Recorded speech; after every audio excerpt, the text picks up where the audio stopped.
Your liver has cells in them for physiology called Kupffer cells.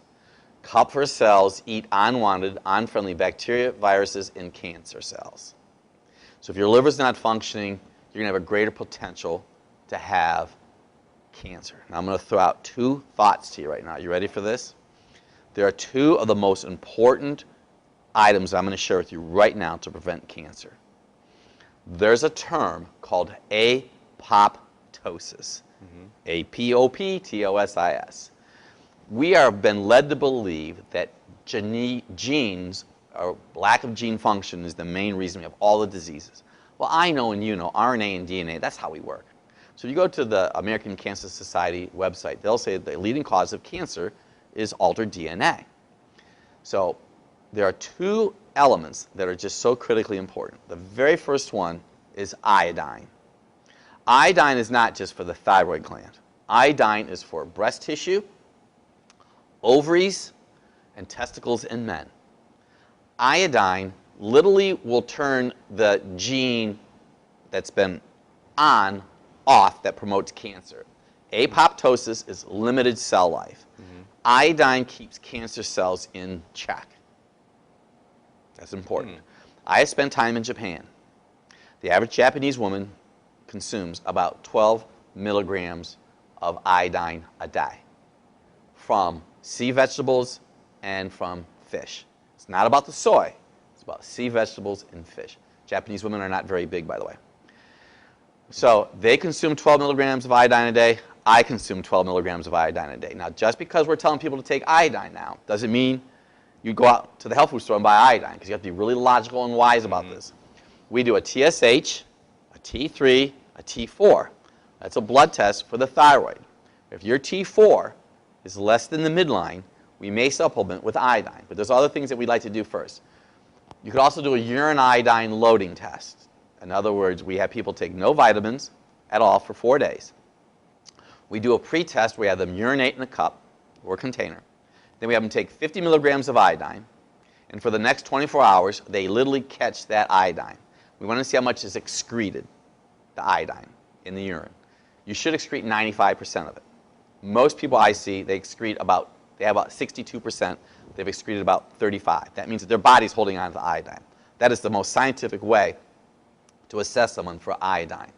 We supplement accordingly. Now, if you take iodine too much, too fast, and you have bromine, fluorine, and chlorine in your body, you see, Dr. Bob, this is getting big. This is very intense. You have to repeat this one. Bromine comes from hot tubs. Fluorine comes from toothpaste, water. Chlorine comes from water. That's one of the reasons that we promote shower dechlorinators. You know, most everyday people in the United States, they stand in a 4x5 glass chamber, breathing in toxic chlorine gases. Chlorine compromises thyroid function. So if you don't have enough iodine, you're going to have a greater potential not to have the gene working that stops cancer cells. The second is vitamin D. Vitamin D and iodine work hand in hand to keep cancer in check in the human body. So what has science been telling us to do for the last 30 years? Stay out of the sun. The sun is your friend. Now, I mentioned something in the past that oil has everything to do with moving the calcium from the blood to the skin. If you use appropriate flax oil, organic flax oil, and oils in your body, you're going to get calcium to the skin. The sun won't bother your body. Okay, so that's really important. So vitamin D comes from the sunshine hitting the cholesterol, on your skin, that's in your skin, and converting it to vitamin D. So we have the greatest statin drug in the world that's up in the sky. It's called the sun. Converts the cholesterol on your skin to vitamin D. Then vitamin D absorbs calcium from the intestines, puts it in the blood. Well, vitamin D also assists iodine in keeping that gene, especially in breast tissue, which we're talking about, in check. So I have found from my experience that most people who are unhealthy have a vitamin D level that's lower than 20. We supplement accordingly, usually 2,000 to 4,000 international units a day. I use a vitamin D that I put on my tongue, 2 drops. It's easily absorbed into the body. You want to be tested for vitamin D3. If you're dark skinned, you want to make sure you really get it assessed. If If you even work in the sunny part of the United States and you are never exposed to the sun, you need to be in the sun. Putting suntan lotion on your lips does not cause or prevent cold sores. So you can start looking at this whole package of preventing breast cancer, iodine, vitamin D, make sure your liver's functioning. See, if your liver's not functioning and you're not having a bowel movement, your body is in a state of toxicity. What I have also learned is that when a woman has her gallbladder out, that's very serious, by the way.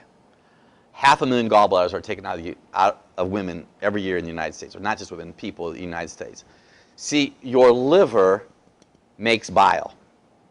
Bile is your soap. Bile is your dish detergent. It's your emulsifier. So bile is stored in a little container called the gallbladder. Your gallbladder is your bottle of dish detergent. When a woman usually has their second child, I've been practicing since '78, and this is amazing how you just learn this. See, when I first started in practice, nobody had their gallbladders out. And then when they had their gallbladders out, they stitched them. Well, about 12 years ago, they started putting titanium clips in people. So people come in my office, it's going to really flip you here, this is science now. I notice that the vertebrae in their low back are always shifting to the left side, right opposite the titanium clips. I'll say that again, because I have a degree in spinal engineering. So I look. So all the vertebrae right across the titanium clips are 90% of the time shifting off to the left. Well, I also know that the nerves from the neck affect the diaphragm. If the diaphragm's not contracting properly, it affects that muscle that turns the body. So it's possible, what came first, the chicken or the egg?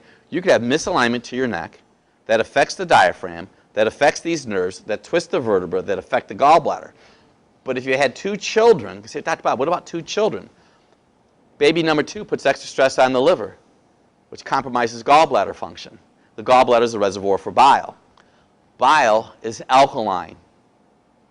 Right now, most people in the world are stressed. Stress causes acid. Bile is alkaline. People underneath stress have thick, pasty bile. When you have thick, pasty bile, your gallbladder is not going to function. Body signals for gallbladder dysfunction: metal taste in your mouth, digestive distress with radishes. In my Doctor of Natural Health Studies, I took a class on herbology. Radishes are bitter herbs. Bitter herbs promote digestion. Radishes are not bad food. So if you eat a radish and it causes digestive distress, it's not the radish. It's your liver. But it's not your liver, it's your gallbladder. You're probably not eating enough fresh fruits and vegetables anyways, and your body is acid. People who have thick, pasty bile and are acid, and if they're a female, tend to have higher estrogen. When they have higher estrogen, you're going to have tender breasts, heavy menstrual flow. It's part of this whole sequence of what's going on inside of their body. They usually have a tendency to have a little bronzing here on their left cheek. A couple other thoughts with the liver. Body signals for liver, varicose veins, spider veins, hemorrhoids, and cherry hemangiomas. Those are the little red bumps that we'll see on a person's body. If a gentleman has cherry hemangiomas, it's not a good body signal. That means he has too much estrogen. We live in a world of too much estrogen. Inside of this can, there's a substance called BPA. I talk about this in my detoxification book. BPA is a resin, has estrogen in it. When they put food in the can, they heat the can, the estrogen from the lining goes into the food. So you don't want to be eating canned food. You want to minimize, and you're seeing more and more places that they have cartons. They don't have canned food like they used to. So we're exposed to estrogen everywhere. Water we drink, food we eat, that's why you want to do organic. So this whole concept of cancer, this is not just about, and I'm going to tell you what really hurts me, is the new term is previvor. When a woman has been told that their family has the BRCA1 and 2, and then they take their breast off. My mother-in-law had her breast taken off in 1968. My wife was in the 8th grade. Now imagine back then. My wife and I are closer to 60 than we are 50. And I want you to know something. We watch everything that we eat and everything that we do, and my wife has normal breast tissue because she keeps her liver functioning optimally. So you keep your liver functioning optimally, you eat your ABCs, a half a red apple every day, 1/3 cup of beets, 4 or 5 baby carrots, drink water, minimize and eliminate trans fat. And you know what? Medications compromise liver function too. So ladies, If you have tender breast, heavy menstrual flow, we have to get that liver functioning optimally. One last thought about female hormonal health. It's heavy menses and having an ablation done. I'm not sure if you've heard that term before. Ablation is quite frightening. Ablation is when they literally go in and they cauterize the inside of a woman's uterus. Now this is ludicrous because the cause of the problem is too much estrogen. If you have too much estrogen, you're going to have a heavy menstrual flow. The last thing in the world you want to have done is you want that uterus cauterized. Because I've had patients come into my office that the blood started flowing into their pelvis.